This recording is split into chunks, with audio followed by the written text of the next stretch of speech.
So, what is you have to like put it by her so you can hear her. Okay. Just like. So, what is your name and Do you want me to hit? Oh yeah, we're recording. Okay. just state your name and My name is Jennifer Michelle Quick. okay. What does the word hero mean to you?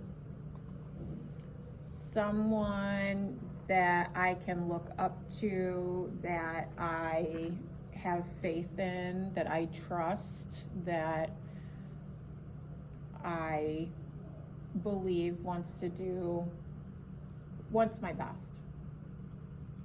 Do you personally think that you are a hero? No. No. What are some things you wish to accomplish in the near future? Well, it's funny you should say this, because every 10 years, every time I turn another decade, I make a list. I think that's a good idea so last time when I was 40, I made a list of things I wanted to do. Now, are there things on the list that I didn't accomplish? Sure. But there are a lot of the things I did accomplish that are kind of like, wow, I did that. So I wanted to become a professor at a university. I wanted to go to England. I did that. I wanted to be an administrator at some point. I did that. So there were things that I did. I would like to finish my book. I did not do that. You're writing a book? Yeah. So there are things that, and I feel like if I keep certain things in front of me, like as goals, then it keeps me more focused on what are my priorities. One of my priorities was to get back to K-12, and now I'm doing that. I'm working with young people. That's what I love to do.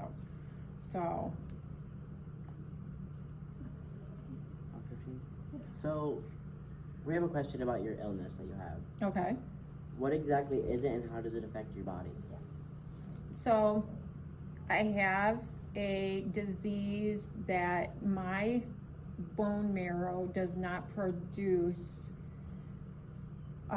the necessary vitamins and minerals that what you would have, and it is creating all sorts of problems for my organs. So I'm not producing enough red blood cells. To know exactly the name of it, it's I can get it for you. It's in my, I try not to focus on that, because it's kind of like, I think when you label that you have something, it becomes your hyper focus.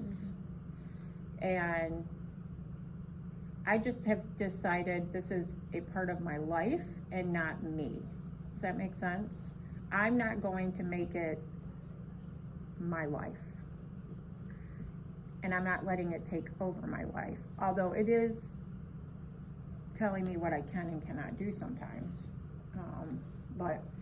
So yeah, my red blood cells, I'm not producing enough. They're not right. There's not enough of them. And so I have to now do iron injections, B12 injections, get blood transfused to help me feel better. So. How have you persevered through the rough patches of your life? Oh, it's hard. I'm a person of faith. So I personally, if I didn't have my faith, then that would be very, very difficult. I have great friends who are very supportive, and my family is absolutely my rock. My son and my husband, they're very, very helpful. It's not easy, but it's the people in my life who are very helpful. And coming to school and being involved in school, like, sure, I could have taken a ton of days off and the school would let me, but what am I gonna do at home? Stare at a wall? Do my laundry? If you could have any superpower, what would it be and why?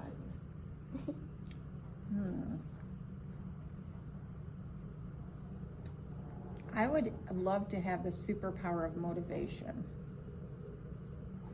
if you could motivate people and yourself to do better and be better, I think that'd be super cool. I thought you were gonna say travel back in Yeah, time I so you was- could see Abe Lincoln. Oh, that wouldn't be bad either, but, you know, the thing of it is that if you travel back in time, then you're changing things. And there are certain things that, yeah, we don't want to see happen, but then they don't cause other things to happen, so. But I think people need motivation these days. Like, people don't see the potential they have. Is there a cure for your illness? No. There's not a cure. We understand that you have 2 rules, respect and responsibility. Do they have a meaning and story behind it? Yes. So, Bobby Kinney, who was my first, I wanted the most simple way to explain to students, respect yourself, respect others, be responsible for yourself, be responsible for others. And I'm like, what could do this easily? And that was, I did. I went out Stevenson Lake Road and crossed the railroad tracks, and I saw the 2 R's, and I'm like, yep. And then Bobby, she was my aide, and I asked her to make a sign, and the day she finished the sign was homecoming. And so I told her, I said, Bobby, she was very, very popular. She was very socially too active. And I knew she was gonna go drink that night. I knew it. But I figured she'd be more responsible and not take drugs. And she did. She tried some drugs, and it caused her to go into the other lane on M20, and it killed her. And that made a huge impact on me, because it's like she knew what my 2 rules were, but she never took it in. She never absorbed it. Like, I should say no to these people. I should not do this.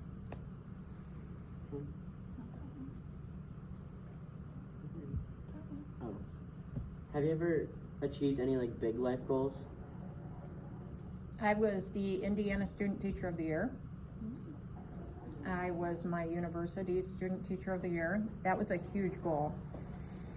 And I think that taught me a lot. Like, if you work hard for something, it can come true. Because I at first didn't think that would ever happen. I thought other people would win.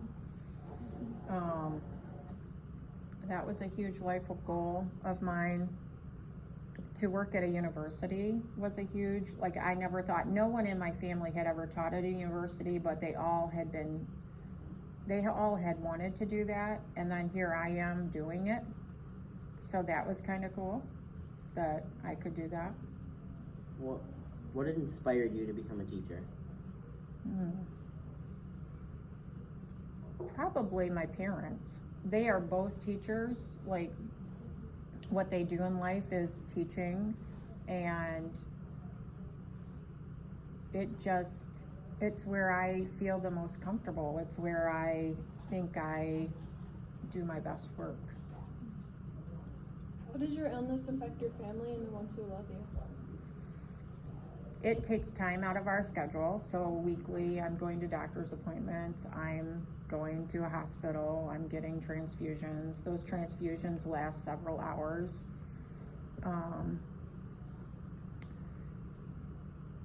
It puts more pressure probably on my son, because I think he worries about me, and that I think he's worried because he's about to graduate from college, and he's like, all right, if I leave home, what's that gonna mean for mom and dad? But my thing is we'll figure it out. I want him to be successful and do his thing. Do you have any advice for any young people that are struggling with an illness to follow their dreams? Yeah, I think that don't let your body dictate to you what you want to do. You can. Wait, I have to just die. You, God. yeah. Just gotta It's definitely, you can do it. If you put your mind to it, you can do it. If you had to pick one other profession other than teaching, what would it be? I'd probably be a lawyer. I could see you being a lawyer. Yeah. I had a law school scholarship and I turned it down Did you because I enjoyed teaching better. Yeah, I had a college professor who said to me, Jack Barlow, he was a great guy, older man, and he's like, I really believe that you should be a lawyer, and I've called Thomas Cooley Law School and they have a scholarship for you. And I'm like, yeah, but I love student teaching and that's what I want to do. Because I didn't want to keep going to school, if that makes sense. Although I love school, I'd already done college for 5 years. So I was like, I didn't want to just keep going at that point. I wanted to teach school. I didn't want to just keep going to school. What was your childhood like with two parents, teachers? So I lived in Toledo. I grew up in Ohio. Sometimes I wonder how my parents did it because they were very, very active. Our church, my dad's a minister. So like when I say he's kind of like a teacher, preacher. And so it was very, very strict. I mean, there were rules because he was a minister, but lots of friends. Did I feel out of place in things? Yes, because I was a pastor's kid, so I felt like I had to behave all the time. But we did a lot. We traveled a lot. We got to go see things that a lot of other kids wouldn't have gotten to see. Yeah, it was different than most people's lives, I would say, just because we were so busy. And then my mom became a principal, so then we were even more busy. And I have a sister that's 13 years younger than me. So a lot of when my mom became a principal, I took on a lot of caring for my little sister, and so that my mom could work and my dad could work. So there were things I wanted to do, but I didn't do because I knew I needed to help take care of things at home. What's the hardest part about teaching in today's world? I think one thing that's hard is keeping students' attention, because you're so used to the TikToks, the quick YouTube videos and things like that. And so keeping you engaged is sometimes hard. Things that I might find interesting, I've got to find a new way to make it interesting to you.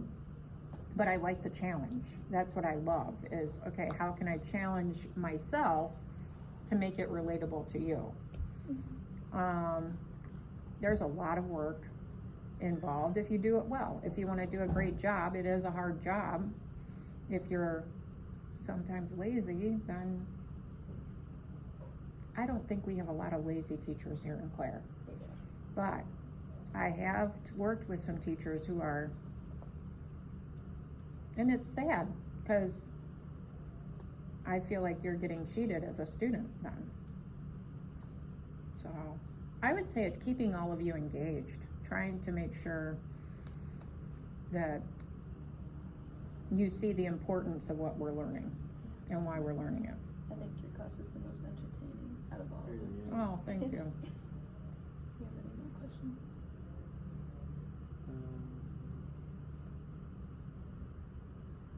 I don't think so. Oh, did you have any struggles growing up? Sure, my back was a big struggle. When they found that I had this back disease when I was 16, and then they found out that I would need surgery when I was 19, and the surgery was 15 hours. So it was a very intensive process. So that was probably the big struggle of high school, and because I played tennis, I ran track, but there were things that I was being limited in and I didn't know why. And then once they started realizing what was going on, I'm like, oh, well, that's why I can't do this and that's why I can't do that. So yeah. Does your back still affect you nowadays? Oh yeah. it definitely, and I think it plays into what's going on with my blood disease and that kind of thing. We think you are a hero because of all you do for our community and everything, and how you persevere through the difficult times of your life. Well, thank you. I think you guys are the heroes, though. You're the ones who are doing it. So I appreciate that. But I mean, I wouldn't be here without all of you. So that's what keeps me going. Who was your biggest hero growing up?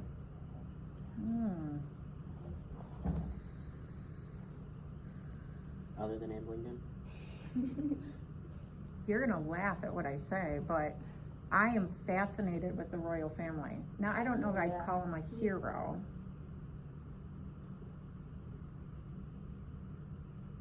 That's a hard one. I mean, I guess because I am a person of faith, I would go back to my faith and my religion, but my parents were very much, like, I still think, wow, I don't know how they did all of that.